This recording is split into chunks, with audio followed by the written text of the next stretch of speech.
In the 5th year of my marriage to Shin Changchuan, he found a new lover. In the blink of an eye, he seemed like a completely different person. The day I was forced to take the infertility medicine, I watched with my own eyes as blood flowed from between my legs, staining his robes, leaving a long trail of red. Yet he showed me no compassion. He said, "Mian Mian, Yunlon doesn't want you to bear my child." I promised Yunlon that I would never betray her, lifetime after lifetime. He forgot that this was the oath the young general had personally sworn to me many years ago. Now, it's the 3rd day after my death. It has been raining in Yanjing City for 3 days straight, and the sky is so gray that there's no sign of the vitality spring should bring. My soul drifts under the eaves of the Dingyuan general's residence, watching my body being lifted into a simple coffin. Shun Changchuan stands by the coffin, his long fingers gently rubbing the wooden plaque on the altar, which has no inscriptions. It took him 3 days to find out I was dead, and then he hurried back with Shui Yunlan from the outskirts. Perhaps because I couldn't accept it, I drifted to his side, staring wide-eyed, trying to see some sorrow on his familiar face. But there was none. In the morning light, Shun Changchuan's dark robe was still damp with water. His expression was calm, as though the body lying in the coffin was just that of a cat or a dog. The once tender and loving young man now seemed as unreal as a mirage. How could the young general, who once panicked every time I shed a tear, no longer care for me? I sighed silently and drifted away a little further. Outside, the rain grew heavier, like a mournful tune. After a long silence, Shun Changchuan finally spoke. His tone was indifferent, almost like he was talking to himself. It was just a bowl of infertility medicine. How could she die? Oh, So, he didn't know that my body had already run out of strength. When did I start to fall ill? I can't even remember. Maybe it was when Shin Changchuan went to war, and I prayed day and night before the gods for his safe return. Maybe it was when he brought back Shui Yunlan and demoted me from wife to concubine. Or maybe it was when he, frustrated by Shui Yunlan's rejection, took his anger out on me and forced me down on the table. Afterward, I started coughing up blood, and the maidservant cried as she went to fetch a doctor, but Shin Changchuan stopped her. He said that, as a concubine, I should be taught a lesson for disrespecting the legal wife. Perhaps he didn't believe I was that ill. Or maybe he just wanted to kill me for the sake of the one-hearted devotion Shui Yunlan spoke of. Shin Changchuan seemed to remember something and struggled to hold himself back, but his hand, still gripping the soul tablet, turned white from the pressure. How could I have treated her so badly? The servants dared not reply. I looked up and saw him trembling, reaching out to touch the pale face of the person in the coffin. His eyes, which had always been as calm as still water, now showed the confusion of a lost child. But that expression lasted only a moment. The next second, someone mentioned Lady Yunlan. His hand froze suddenly, as if he had just snapped back to his senses, and his eyes turned as cold and distant as they always had been. She's dead, so let her die. Find a place to bury her. From now on, there will only be one lady in the Dingyuan general's residence, and that's Yunlan. I know that after death, one no longer feels pain, but at that moment, it felt as though my heart was being torn open. My soul could not shed tears, but the pain made me fade away faster. My body grew more and more transparent. Suddenly, I thought back to Shin Changchuan from before, to the rebellious young general who would secretly pick kapok flowers and place them on my vanity. Fu Changchuan forgot to return, but the more he thought of Mian Mian, the deeper his longing grew. The saints have agreed that Jiang Mian Mian should marry Shin Changchuan. These were the words Shun Changchuan spoke to me the first time I saw him at my family's academy. At 16, Shun Changchuan always had a smile as bright as the sun. At that time, he was the most notorious playboy in Yanjing City, uneducated, always stirring up trouble. Shun Changchuan's father, a general guarding the border, was too busy to care for him. After much consideration, he sent him to my father's academy, hoping he would study the classics and learn to be more focused. But Shun Changchuan was always headstrong and disliked being constrained. So, that night, as I sat under a tree playing the guqin, I happened to look up just as he was trying to climb over the wall to escape. In the moonlight, the music suddenly stopped. Fairy? Fairy, is that you? The usually decisive boy blushed, clumsily falling off the wall. After that, people started saying that the wild son of the Shin family had settled down, but I knew better. He had just redirected his energy to more improper pursuits. Mian Mian, I bought chestnut cake for you. Eat it while it's hot. Mian Mian, the new rouge from Fenghua Studio arrived. I was up at the crack of dawn to get it for you. Mian Mian. At the time, I didn't understand much about these things. I only thought he was frivolous. Later, during the Lantern Festival, as we rode horses down the long street, bandits attacked, injuring people. I couldn't dodge in time, and when the long knife came at me, it was Shin Changchuan who tightly shielded me with his body. I don't remember how he drove the bandits away single-handedly that night, but I do know he bled a lot, and the blade left a deep scar on his back, visible to the bone. Shin Changchuan was afraid I would worry, so he gritted his teeth and held on, only collapsing when someone from the Shin residence arrived to find him. I went to the Shun residence to see him and scolded him for being reckless. But he smiled broadly and said, I'd rather take another hit than let Mian Mian cry. Few people in Yanjing knew that, contrary to the rumors, Shun Changchuan wasn't as uneducated as they said. His military strategies and swordsmanship could even amaze his father. He picked fights and taught lessons to local ruffians and spoiled rich heirs who bullied others. Later, when the other students at the academy from noble families mocked him for being crude and uncouth, I instinctively stood up for him. A gentleman seeks within himself, a petty person seeks in others. When the southern Yu kingdom took our Yen country's land, where were you? When the bandits were causing chaos in Yanjing, where were you?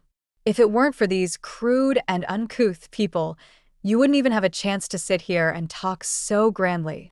Those young heirs were furious and threw insults at me. I couldn't argue back and became so angry my eyes went red. Shun Changchuan somehow found out, and once he recovered, the first thing he did was drag those noble heirs out and beat each of them up. When I saw him again, he had more questions. Mian Mian, have you been promised to anyone? Mian Mian, what kind of person do you want to marry in the future? Mian Mian, do you like me? Do I like him? The kapok flowers on my vanity were blooming so brightly. Shin Changchuan was sitting by the window, watching me with a smile. He was already handsome, like jade, and in that moment, with a youthful, shy voice, he said, Mian Mian, I want to marry you. I suddenly felt my face burn with heat. The heart is not made of wood or grass. At the age when love first awakens, when someone treats me with such sincerity, how could I not be moved? In the 12th year of Jinghe, with 10 miles of red bridal attire, 3 letters, and 6 formal proposals, Jiang Mian Mian became Shun Changchuan's legitimate wife. In the first year of marriage to Shun Changchuan, everyone mocked me. They said that I, a noble young lady from a prestigious family, had chosen to marry a good-for-nothing playboy. But I didn't mind. As long as I knew how good Shin Changchuan was, that was enough for me.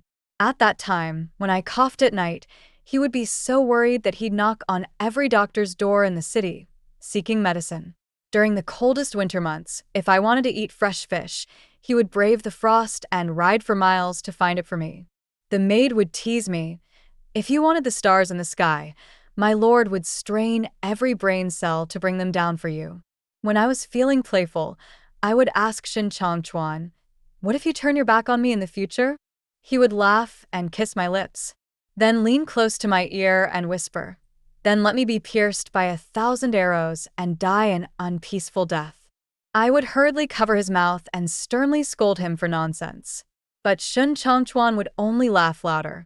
He held my hand with an arrogant smile, his brows full of confidence. Silly Mian Mian, Shin Changchuan, will never abandon you in this life or the next. In the 3rd year of our marriage, the southern Yu invaded, and as the soldiers of Yen Kingdom were retreating step by step, Shun Changchuan requested permission to join the battlefield. He was just barely of age, donned in silver armor with a long spear, looking magnificent. He held the peace lock I had personally made for him and said, "Mian Mian, wait for me to come back." From then on, I spent most of my time at Anhua Temple outside Yanjing City, praying with all my heart for the gods to protect my husband. But I was too naive then. If there were truly gods, there wouldn't be so many foolish people in this world. During the days I spent anxiously waiting, Shun Changchuan did not disappoint the emperor's trust. He drove the southern Yu forces back and became the most famous general of Yan. In the 5th year of our marriage, he finally returned victorious to the capital. But with him, there was a woman as bright as the moon. When I rushed home from Anhua Temple, full of joy, I saw them holding hands tightly, their affection clear as day. My mind went blank, and I couldn't even open my mouth to question them. An endless chill seeped in with the autumn wind, freezing me to the bone. Shun Changchuan looked at me, his face once familiar, now cold in a way I had never seen before. "Mian Mian, I love Yunlan, and I want to marry her." I opened my mouth, but the wind rushed in. My throat burned with pain, and tears fell, one drop after another, down my cheeks. "Shun Changchuan, don't you want me anymore?" "Mian Mian?" Shun Changchuan furrowed his brow and looked at me, a brief moment of confusion flashing in his cold eyes. He was about to walk toward me, but Yunlan behind him suddenly reached out and grabbed his sleeve. "Changchuan, I will leave. I will never be a concubine." Shun Changchuan stopped in his tracks. After a long silence, he turned around and tightly embraced Yunlan. In his eyes, I no longer existed, as he looked at her with adoration. "I won't let you be a concubine. You are my wife. I will make things right. Trust me, Yunlan. Trust me." These words I had heard countless times before now became the sharp weapon that pierced through me. The promise he gave Yunlan was for me to be a concubine, whether I agreed or not. I thought I should slap Shun Changchuan hard, tell him I was angry, and then he would climb through my window at night, holding kapok flowers and chestnut cakes, clumsily trying to coax me back. I might starve myself or hurt myself. At first, I would make a scene, but I slowly realized that all of that only mattered if there was love. Shun Changchuan no longer loved me. Every time I made a scene, there was more disgust in his eyes. After the heavy rain in winter, I was made to kneel in the rain just for saying, "Shun Changchuan, you've wronged me." He then made me listen to him and Yunlan's intimate sounds all night long. The rain hitting my face hurt, and my hope slowly faded with each drop.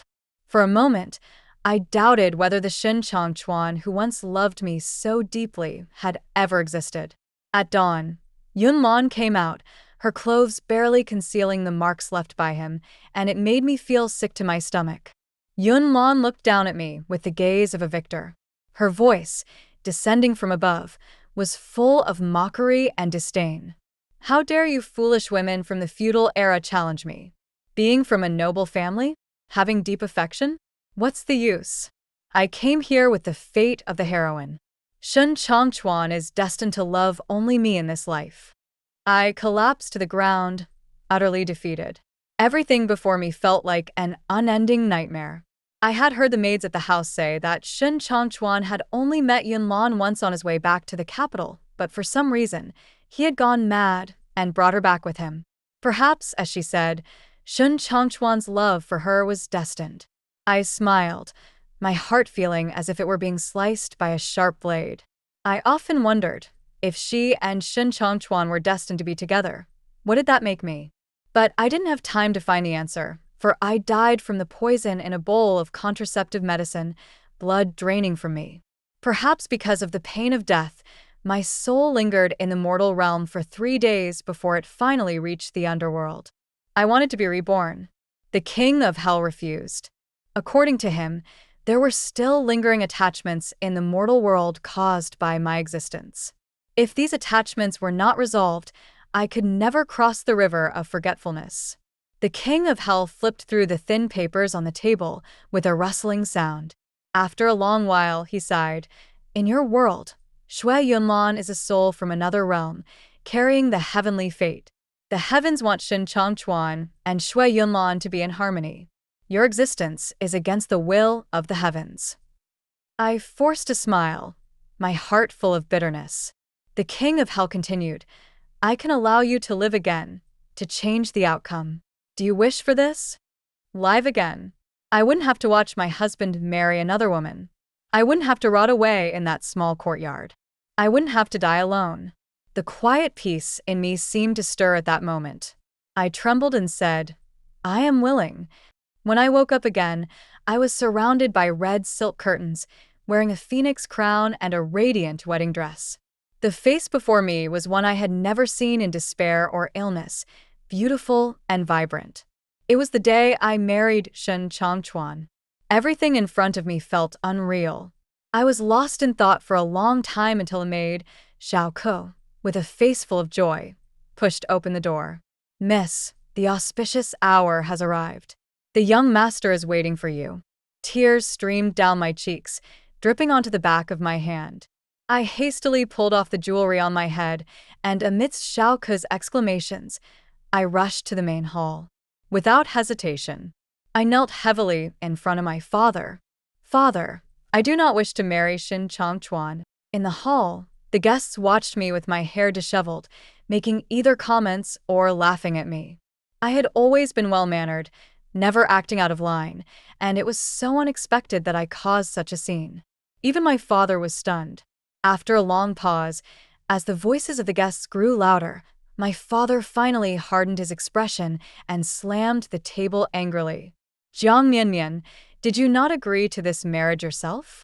After speaking, my father immediately reined in his emotions and looked apologetically at Shin Changchuan behind me. Changchuan, Mianmian is confused with joy. Don't take it to heart. I froze. A deep, hoarse voice came from behind me. Mianmian? My nails dug into my flesh with that voice, the pain in my hands reminding me to keep my face calm. I straightened up but almost instinctively turned around. Shun Changchuan, still in his youthful years, was only inches away from me. His face hadn't yet been marred by scars from the battlefield. Perhaps it was the dazzling wedding attire that stood out so much that when he stood by my side, kneeling next to me, I didn't even realize until his slightly calloused finger gently touched my face. I snapped back to reality and turned away. In truth, there were so many questions I wanted to ask Shin Changchuan. Why promise something you can't keep? How much of your past affection was real?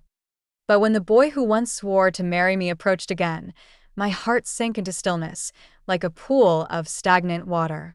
No hate, no love. I no longer wanted to speak to him. I bowed my head once again and said firmly, Father, I have thought it through. I do not love Shin Changchuan. I truly do not want to marry him. You're being foolish, my father shouted. Have you forgotten who saved you from the hands of bandits? I hadn't forgotten. Shun Changchuan saved my life, but he also killed me once. We were even now. I didn't hate him. I knew that I wasn't favored by the will of heaven, so this time, I just wanted to live for myself. Marriage is not something you can play with. The Jiang family was a family of scholars, a prestigious family, and my father had once been the crown prince's tutor before he grew tired of court life and retired. I had long suspected that my father, who valued tradition and proper conduct, would never easily agree to cancel the marriage. What I truly sought was not my father. His Royal Highness the Crown Prince has arrived.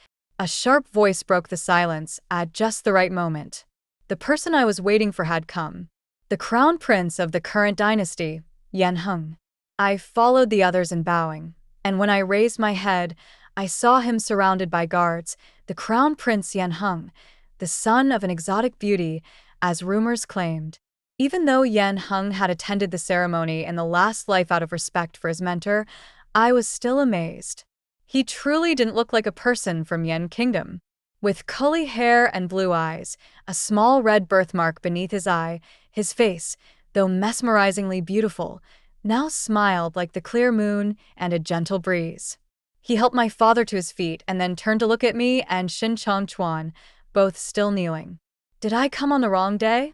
Yan Heng's smile remained.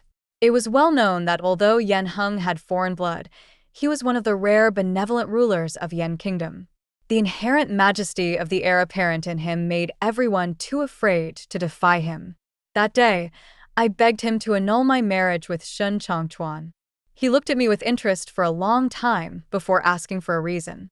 I said, I want to enter the palace and compete for the position of a female official. It wasn't an excuse.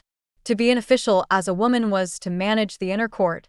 In my previous life, I had prepared for the selection of female officials held once every 5 years in Yan Kingdom, but then I met Shin Changchuan. Of course, I wasn't relying on Yan Heng's benevolence to gamble on my future. To secure the position of crown prince, kindness alone wasn't enough. Yan Heng was far from as simple as he appeared, and moreover, he carried the blood of foreign people. The king of Yan had 7 sons, with Yan Heng being the eldest. He had been made crown prince early due to his mother's favor, but his foreign bloodline prevented him from gaining support from the court officials. The other princes eyed his position. In my previous life, Yan Heng had fought endlessly with the 5th prince, who posed the greatest threat. The 5th prince's mother was a distant relative of the Shin family, and the Shin family had supported him. How could he bear to see the Jiang family and the Shin family unite? How could he bear to see his mentor standing opposite him? In my previous life, he hadn't had the opportunity, but this time, it aligned with his desires. Yan Heng agreed. My father didn't stop me any longer. As he left, Yan Heng said to me, 3 months from now, the selection of female officials will take place. I hope to see you in the Wendy Hall. Thus, a grand and complicated wedding banquet became a laughing matter in Yanjing. Fortunately, no one felt regret. They probably all thought I shouldn't be with Shin Changchuan. It was only then that I belatedly realized something. I had been so desperate to escape the nightmare of my previous life that I had overlooked the strange expression on Shin Changchuan's face, the subtle signs of his true nature at this age. From the beginning to the end, he hadn't spoken. It was as if he had already anticipated this, calmly watching me annul the wedding, calmly watching me seek help from the crown prince. He didn't even ask why. After the guests had left, he gently tugged at the hem of my gown. I froze for a moment. Then I smiled. Let go, Shen Changchuan. After a long time, the hand, along with the falling flowers outside the window, slid away. The flowers fell, and so did our fate. I had studied the guqin, chess, etiquette, painting, and music with my father since childhood. The paintings I had done and the songs I had played had even earned praise from His Majesty. The night before the selection, Shin Changchuan sent a letter asking to meet me one last time. Since the marriage had been annulled, he hadn't appeared at the Jiang residence. Strangely enough, he didn't come to entangle me. Instead, he sent me gifts: pearls from the East Sea, jade from the South Yu, brocades from Western Xia. Whenever he had something, it was always entrusted to Xiao Ke. I refused them. As time passed, even Xiao Ke said, "Wasn't it Miss who broke off the engagement? Why does Mr. Shin seem to be compensating Miss?" Compensation? In truth, on the day the marriage was annulled, Shin Changchuan's unusual behavior did make me wonder if he, like me, was also living again. But that thought was quickly dismissed. If he really had lived again, the first person he would have sought out would be Shui Yunlan. Xiao Ku asked, "Miss, do you plan to meet with Mr. Shin?" I shook my head.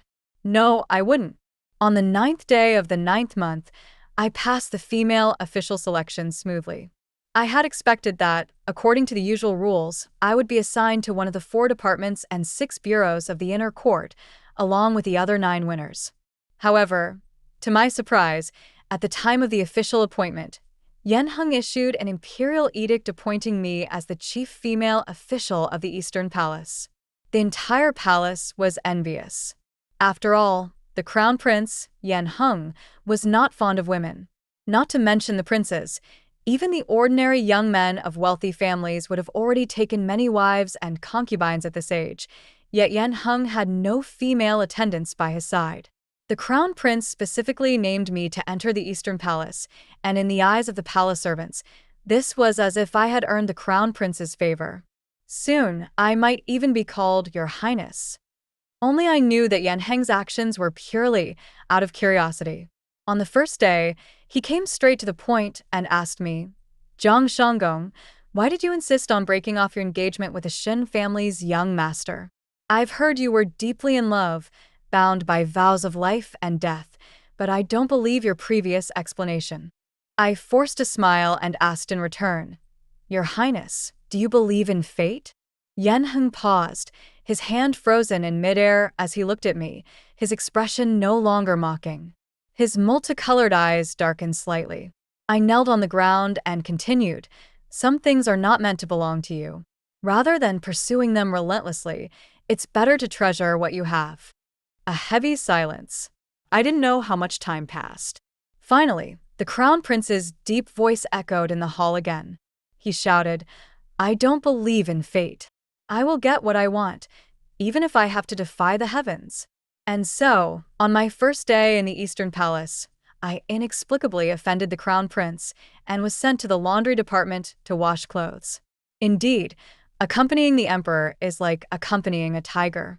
In my past life, Shui Yunlan had used the excuse that there were too many people in the mansion and to disturb her sleep, so she sent away all my maidservants.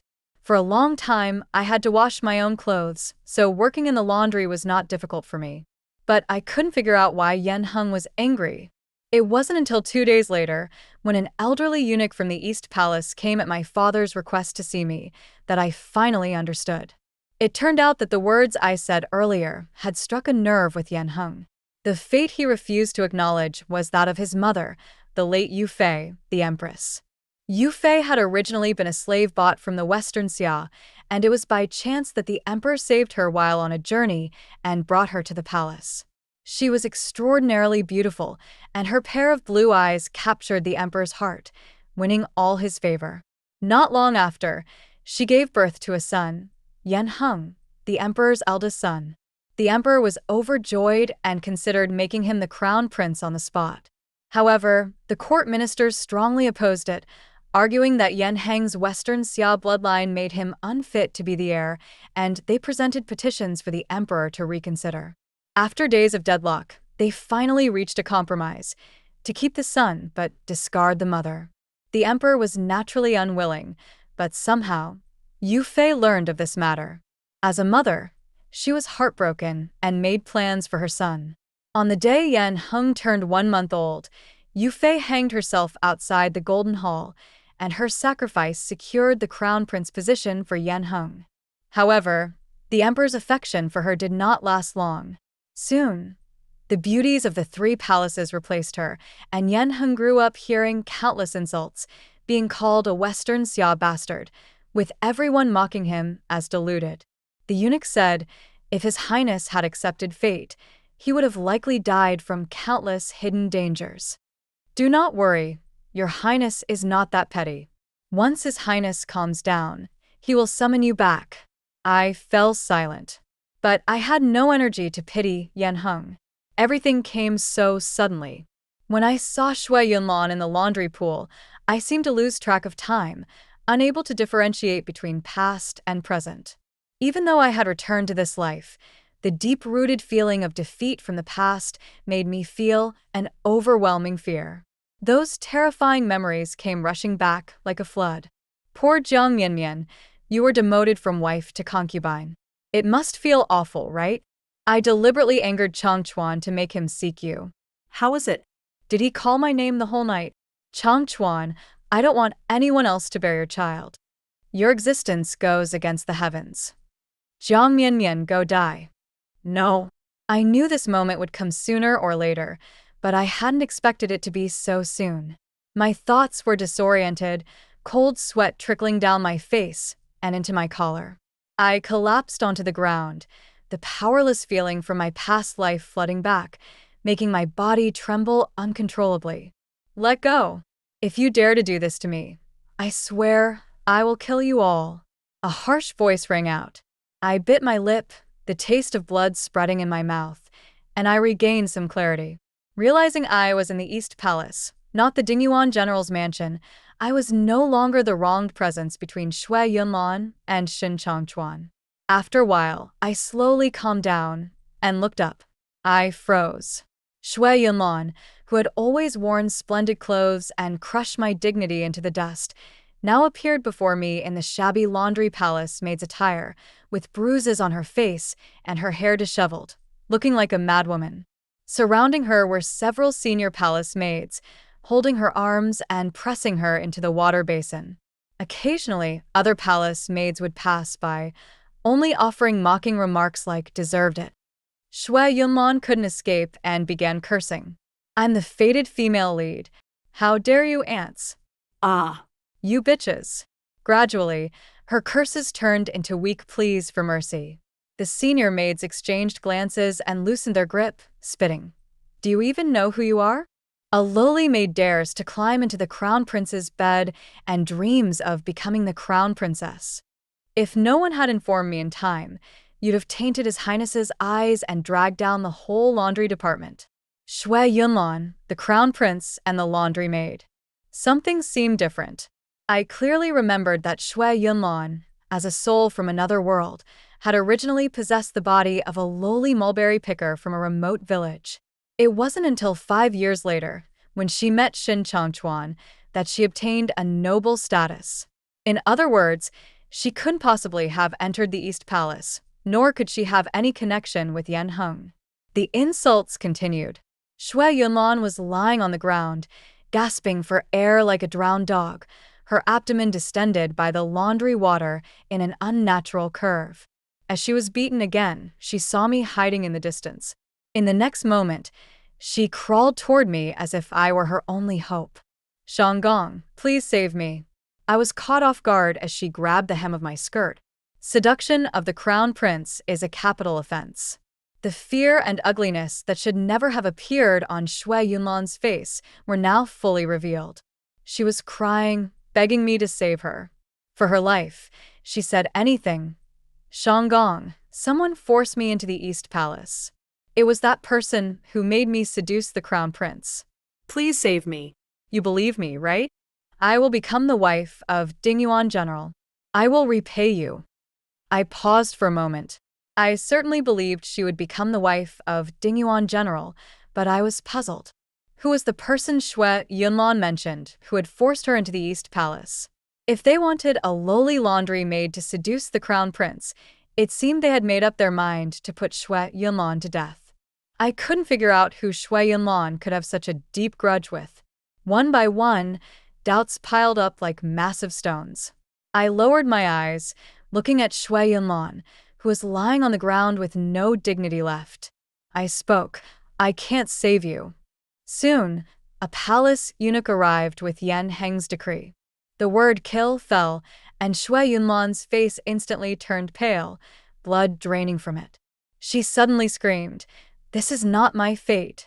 I want to find Shen Changchuan. I want to find Shen Changchuan." Several palace maids quickly caught up, dragging Shui Yunlan away like a lifeless body. I remained calm inside, but I couldn't help but think, if Shin Changchuan saw this, he would surely feel heartbroken. Perhaps after having died once, many things become clearer. I am not a female bodhisattva, but when I heard the news of Shui Yunlan's death, I still felt a moment of pity. The so-called fate and destiny were nothing but her seeking the protection and love of a man. Without Shen Changchuan, an otherworldly soul, she had no ability to protect herself. 3 days later, Yan Heng summoned me back. After the incident with Shui Yunlan, the newly entered palace servants were all required to undergo a background investigation. Since there were no concubines or consorts in the Eastern Palace, this naturally fell to me. As long as no taboo was touched, Yan Heng was indeed as gentle as jade. After his anger subsided, he even sent me jewelry and gemstones, smiling as he said they were to comfort me for my troubles with washing clothes. I understood it clearly. No matter how deep the smile on Yan Heng's face, he was still the crown prince, one who held the power of life and death. So, I became even more cautious, never making a mistake. Yan Heng also trusted me to some extent. When reviewing documents, he would have me attend him, serve tea, and grind ink. When there was nothing else to do, he would have me accompany him in playing chess, painting, admiring snow, or brewing wine. It was a rare peace. But such days didn't last long. Soon, news arrived from the border that Nanyue had invaded. This was supposed to happen 2 years later. Because I had changed my fate, was everything in this life different from the last? That day, Yan Heng summoned me.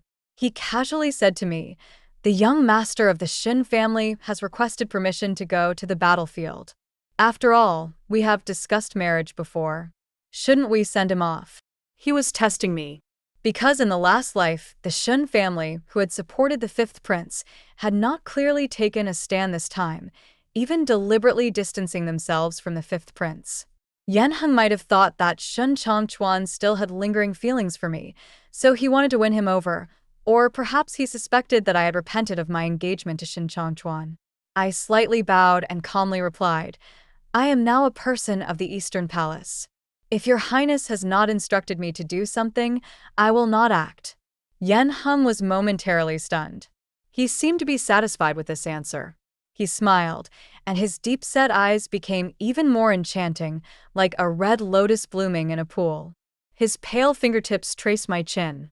He said, "Jiang Mianmian, you said it yourself, you are mine." Although this war came earlier than in the last life, the situation on the battlefield was largely the same. Shun Changchuan led the troops, and within 2 months, the war was stabilized. The common people spoke of Shun Changchuan as if he were a god. The imperial edict of rewards was issued overnight to the border. The war with Nanyue lasted for 2 full years. In the end, Nanyue was defeated and withdrew from Yan territory. The whole country celebrated. I never expected to meet Shun Changchuan in the Eastern Palace. At that time, Yan Heng held a banquet to honor the soldiers, and I was ordered to prepare the feast. Shun Changchuan appeared beneath the begonia tree. Even I didn't expect myself to remain so calm. The figure from my memories became clear again. It seemed like he hadn't changed. His eyes were still as bright as in the past. But it also seemed like he had changed. His brows and eyes had a scar now longer and deeper than in the previous life. No one would believe that the brave general of Dingyuan, who fought so valiantly on the battlefield, would show such an awkward expression. I saw him open his mouth. A breeze blew by, and his voice was scattered in the wind. What did General Shin say? He just smiled and said, "That's enough." When he left, he didn't look back. Neither did I. That day, I lost a personal fragrance sachet and the last chance to see Shun Changchuan. Winter passed and spring arrived, and many significant events unfolded. One was that Shun Changchuan, for some reason, joined the Crown Prince's faction. The political landscape shifted overnight, and Yan Heng firmly secured his position as the Crown Prince. Another was that the Emperor fell seriously ill and ordered the Crown Prince to take charge of the country. At this time, Nanyue attacked once again, and the war was only a temporary delay. Among all the military officials, only Shun Changchuan volunteered to lead the troops to quell the Nanyue invasion. Days passed. The emperor's health grew worse, and the crown prince remained by his side. Perhaps when one is about to die, they start recalling the past. I stood outside the palace, occasionally hearing the emperor's hoarse voice calling out for the late Yu concubine. That day, Yan Heng came out very late. When he emerged, he held an imperial edict in his hand. The emperor ordered that I marry Yan Heng, with no room for refusal. I held the imperial edict and stepped back with each step until I fell into Yan Heng's grasp, still instinctively struggling. Yan Heng looked at me, no longer with calculation or suspicion. He was like a lake, so pure. He wiped away my tears, unable to hide his joy. What I wanted, I've now got. When did he start showing his feelings? Was it when he unconsciously sketched my outline while painting? When he used Shun Changchuan to test me and then fell silent? Or when he gave me the late Yu concubine's belongings? Yan Heng said, "Although I am the crown prince, I have never truly been happy. My mother died for this position. I can only guard it day and night, watching out for my brothers and sisters trying to take it from me. No one in the Eastern Palace has ever been sincere. But you're different, Mian Mian. Only you, when the night is deepest and the dew is heaviest, would care if I am cold. I've heard that the love of the people from Xixia is pure, that their love is never used as a bargaining chip for benefit, but completely belongs to one person.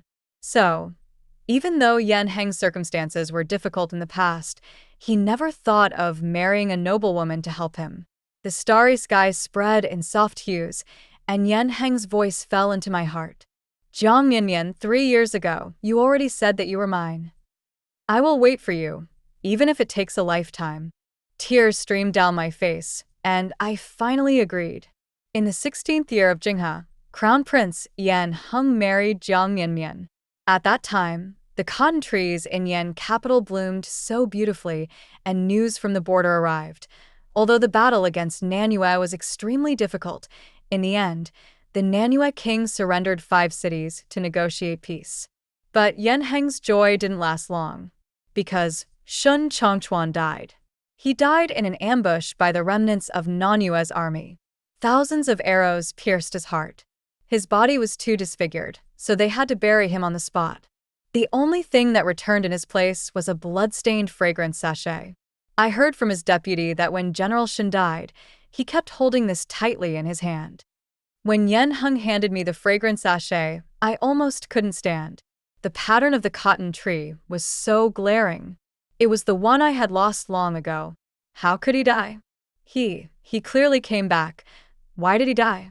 I murmured, my legs giving way, but thankfully, Yan Heng supported me, preventing me from collapsing too badly. General Shen insisted on pursuing the remnants of the Nanyue army. He didn't expect that they would retaliate in their last moments. General Shen heavily wounded the Nanyue remnants, but in the end, he was outnumbered and was shot to death by thousands of arrows. Yan Heng grasped my trembling hand. Mianmian, if General Shen hadn't severely wounded the Nanyue remnants, Nanyue would have invaded our territory again. General Shen died for the righteous cause. Tears fell, drop by drop, mixing with the blood, soaking the fragrant sachet and the small note inside with words that weren't very beautiful. Floats like Changchuan, forgets to return, thinking of Mianmian, and yearns for her more. The person who wrote these words with his own hand died at the age of 20. Many years later, when I took out the fragrance pouch from my old belongings, I was already near the end of my life. The younger generation was always crying and wailing, and were scolded out of the palace by Yan Heng. I leaned against Yan Heng's chest and asked him, after 50 years, do you regret leaving the harem empty for me? He smiled. The emperor, no longer young, still gently combed my hair just like when we were young. You gave me 50 years and 3 lovely children. I've gained. I smiled too, but life was quickly slipping away. My voice grew weaker. Then why the sigh? Yan Heng's eyes were already red. But people must experience life and death. He held me tighter. I only regret that in this life, I still couldn't enter your heart.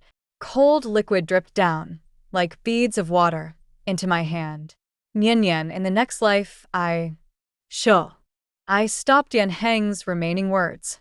I was already so tired, I wouldn't think about the next life. In the 23rd year of Yuanqi, Empress, when Hui passed away, the emperor, in mourning attire, did not attend court for 10 days, and the entire country grieved. After my death, my soul once again drifted to the underworld. The king of hell stroked his beard and said, "Your obsession has dissipated. Some things you should know now." As he spoke, the mirror in the hall of the dead reflected the image of the young Shun Changchuan. This was Shun Changchuan's 2 lifetimes, and the truth I had pieced together little by little. I saw Shun Changchuan, controlled by the will of heaven, on his way back to the capital. I saw him lose his sense of self in front of Shui Yunlan. I saw on the day of my burial, the young general, full of vigor, turned white-haired overnight, breaking free from the restraints of the will of heaven at the cost of his life. But unfortunately, he would never see his wife again. The young general held the unmarked memorial tablet, crying loudly, Blood. He went to the temple I often visited, knocking on the doors of the gods, eventually praying for a slim chance of survival for me, and for his own redemption. Thus the obsession was born. Both he and I returned to the past, But the difference was that I had the opportunity to change my fate and live again, while he only had 5 years. To defy the will of heaven, to break the rules of fate, the cost was that after 5 years, his soul would return to nothingness, not entering the cycle of reincarnation. That's why he watched me call off the wedding. That's why he didn't cause trouble. He only secretly, in the dead of night, looked at the kapok tree over the high walls, hoping for one last glimpse. He knew that forgiveness was an extravagant desire, so he only wanted to ensure my safety. He began clearing obstacles for me, the first of which was Shui Yunlan. He couldn't kill Shui Yunlan, because the only one who could remove the woman of fate was the future king with even higher fate. So, he tricked the self-important woman with great ambitions to enter the Eastern Palace, and then devised a plan to have Yan Heng kill Shui Yunlan. Then, the war with Nanyue began. As in the previous life, he led the troops into battle. The young general of the Xuanjia cavalry waited at the city gates for a long time. The west wind rose again. The young general still didn't meet the one he longed for. The days of battle were so cruel. He often got injured, and the scars, large and small, nearly consumed his entire body. But it was as if he couldn't feel the pain. Once, an enemy general's spear passed just an inch from his forehead, and the world almost lost its Dingyuan general. But when he woke up, he was still smiling. Because the letter he had written to Mianyan, hidden in his chest, hadn't touched any blood. But in the end, those letters never got sent. In the mirror of the past, I finally heard clearly the words he had said to me during the banquet in the Eastern Palace. Mianyan, take care? He had known all along. He, with 2 lifetimes of memories, how could he not guess that the war in Yanyu hadn't settled? How could he not guess that Nanyue was coming with great force? So, he had already prepared himself to never return. He knew that our meeting might be the final farewell, and so for the first and only time, he boldly took the fragrance pouch when I turned around.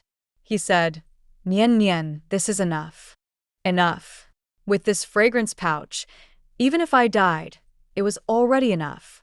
He didn't look back. Just like in the previous life, every time he took me out to play, he never looked back when we parted.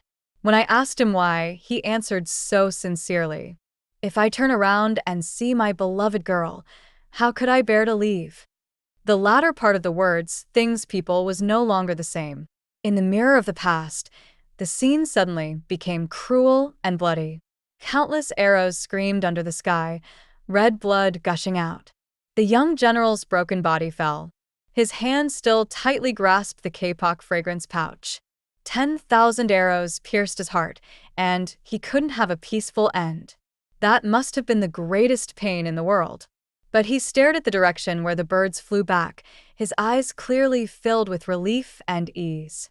This was the last thing he did for me. When the news of my marriage to Yan Heng reached the border, he made his decision. Nanyue was a threat to Yan Heng's ascension to the throne and to the kingdom of Yan. With only a little time left, he knew that Nanyue's remnants would fight to the death. He knew the road ahead would be a dead end, but he still went. He wanted me to have no worries in my marriage. He wanted me to live a peaceful life, free from war and strife. In the end, the young general stayed there forever. His letter to his beloved was buried in the yellow sands, never to see the light of day again. My wife Mianyan, my love forever lost.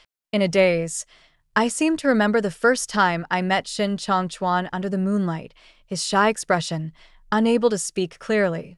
I remembered when he carefully lifted my bridal veil on our wedding night, the tenderness in his eyes.